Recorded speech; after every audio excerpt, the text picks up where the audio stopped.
Ako si Jojo M. Basilio. Ako po yung may-ari ng tindahan na to.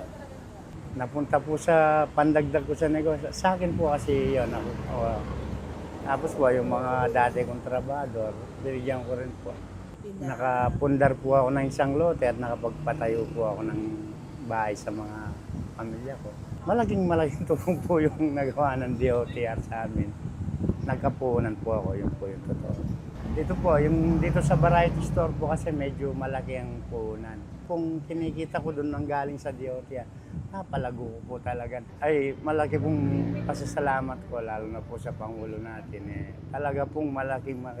Kumbaga po, nawala na po yung stress ko.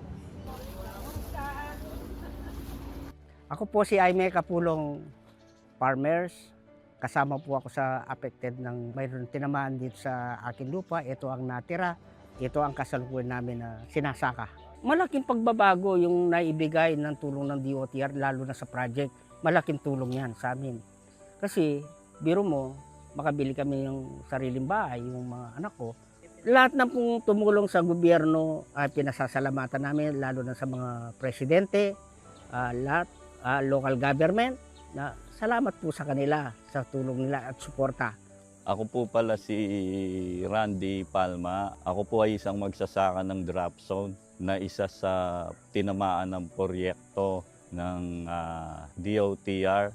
Kami po ay lubos na nagpapasalamat sa mga opisyal na nakatulong po sa amin ng pangkabuhayan at po yung pong naging compensation namin sa tinamaan sa project. Meron din pong pinuntahan yung mga kabayaran na nanggaling sa ating gobyerno.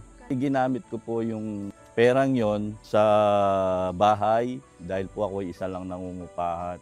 Ako po si Selena Abelgas. Na-relocate kami sa galing kami sa Lacandula.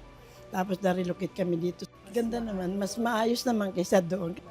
Mas okay po ang buhay namin dito kaysa doon sa inalisan namin. Binigyan naman kami ng lilipatan, wala nang problema. Sarili na namin. Tulad niya, maganda naman lilipatan namin. May tiles na, may tubig, may ilaw. Okay naman, kumpleto naman.